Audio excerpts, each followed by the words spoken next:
Good afternoon. I wanted to welcome you to our professional development, Ethics in the Library for Teachers. Basically, one of the things I want to cover is privacy rights in the library.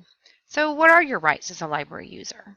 Well, under the Library Bill of Rights and FERPA, which is the Federal Family Educational Rights and Privacy Act, you have the right to be free from any unreasonable intrusion or observation of your library use. Basically, what does that mean? That means you have the right to choose whatever you want to use in the library without question. So what information is going to be kept private and confidential? And who is going to have access to your information and records? Well, when you come into the library, we don't tell people what students have checked out unless we have their parents' consent. This means that your overdue notices and circulation reports are not allowed to be printed unless we deem that it's reasonably necessary for the operation of the library, or to any person who's authorized in writing by the individual named in the records, or by a subpoena or order of a district court, having been issued on showing good cause. And this is all information taken from the Texas Open Records Act of 1993. Also, so besides being able to choose what you want in the library and have your records pretty much private, other than as choosing it to run the library, some people sometimes have questions about the materials that are chosen. So we might have a material challenge. Basically, that means you have the right to question or challenge any materials that are in our library. So that means someone has a question about a book or other materials. It's typically due to moral, ethical, or religious reasons.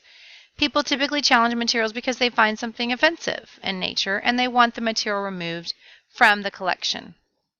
So what are our processes and procedures if we do have a problem with a book? Say you do, or a student, or one of your students' parents. Basically, they would need to come to the librarian and express their concerns. They will be then informed of our selection criteria that we use and the procedures that are used by the qualified staff here, which would be the librarian or the media specialist. If their concerns then are not satisfied after talking with the librarian, then we have a form that they can fill out. It's called a request for reconsideration of library materials.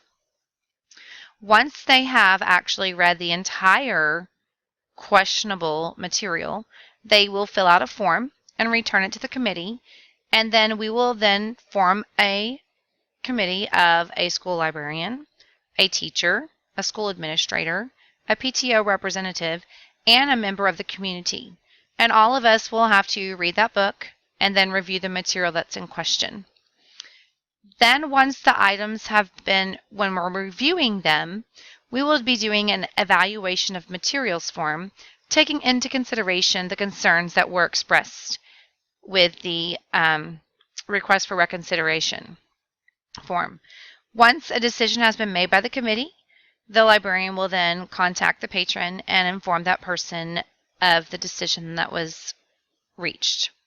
If they are still not satisfied with the decision, then they can appeal it and it will go to the board. And after the board, they will make a final decision, and that's it. Also want to talk a little bit about computer ethics. In this day and age, computers are everywhere and we use them for everything in the classroom. And in the outside world, we have smartphones. So there are just 10 little rules that I found that kind of basically cover everything about computer ethics.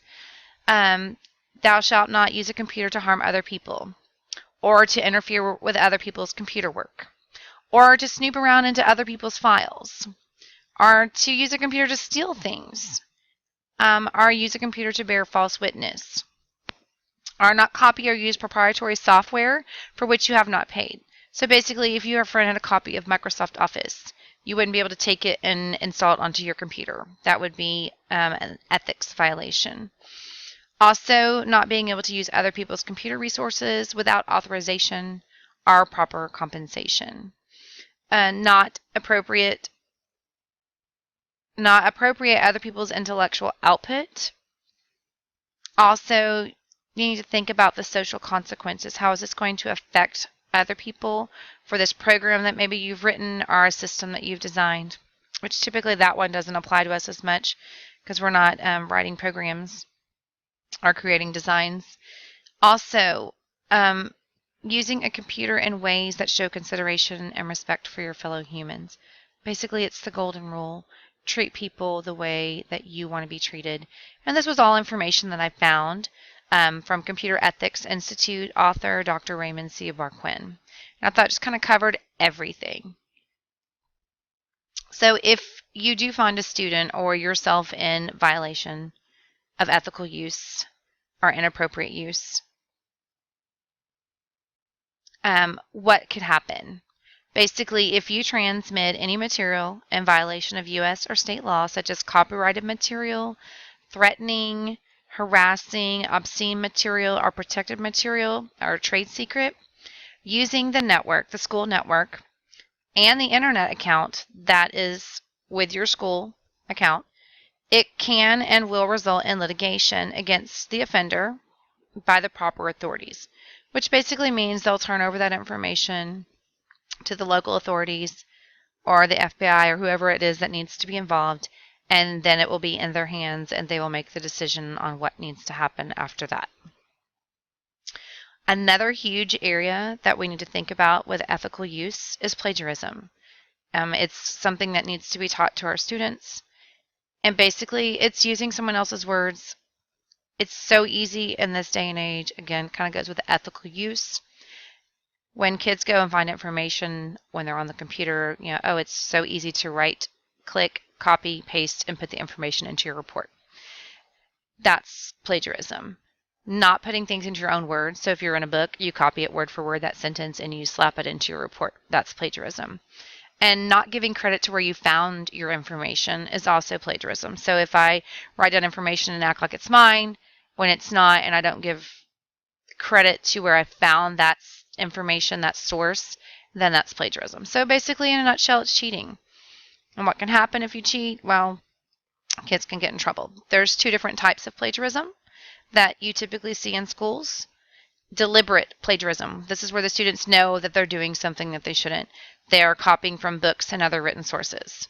They are cutting and pasting directly from the websites and putting them into the document. Or you're borrowing someone else's old work.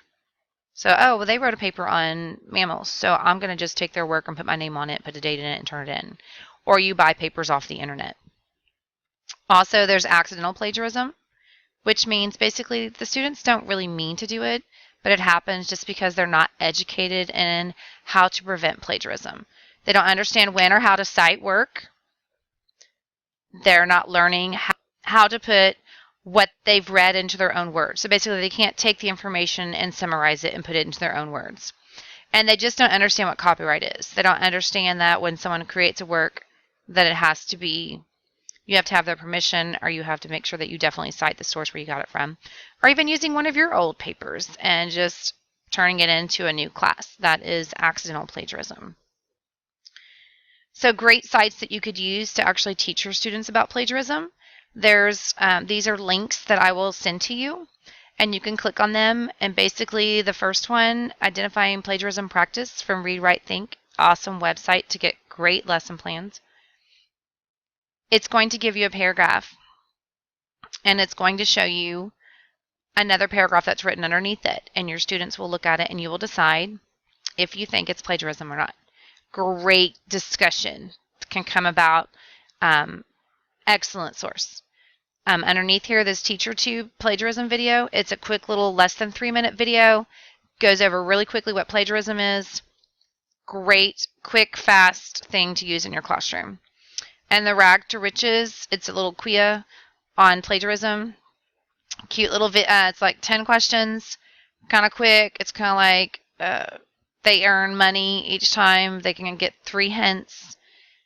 Great little site to kind of see, once you've taught a plagiarism lesson, if they understand what you're talking about.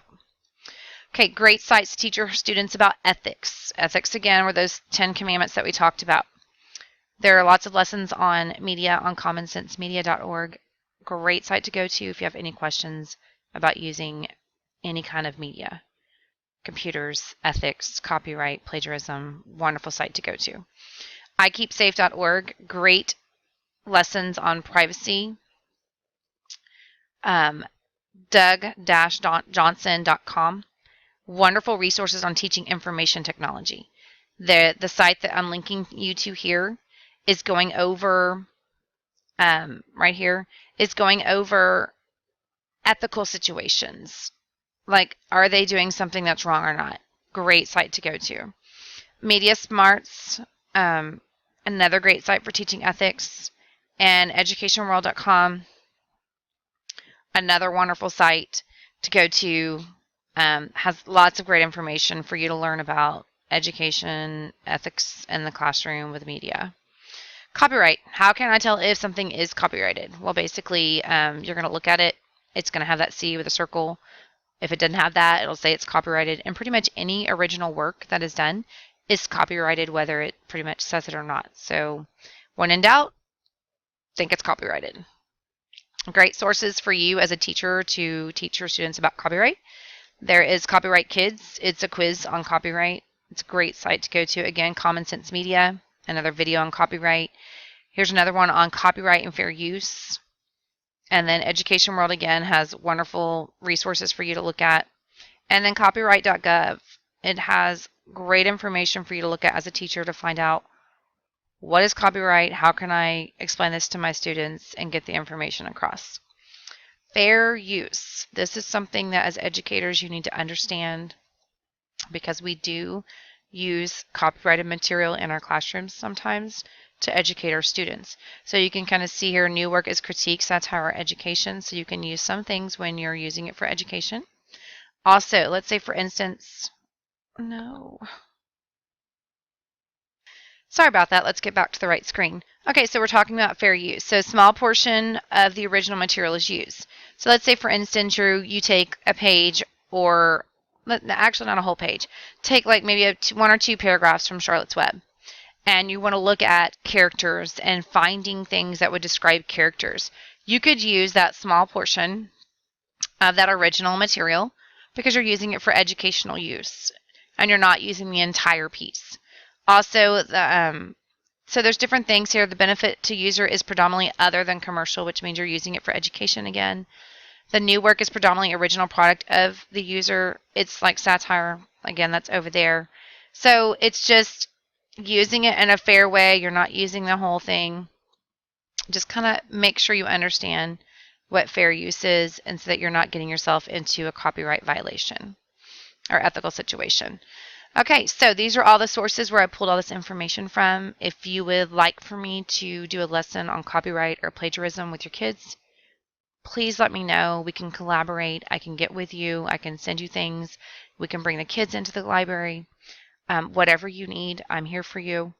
If you have questions again about copyright, plagiarism, ethical use, please contact me and I would love to work with you on any of that. Y'all enjoy the rest of your evening, and we will see y'all tomorrow. Thanks for coming in.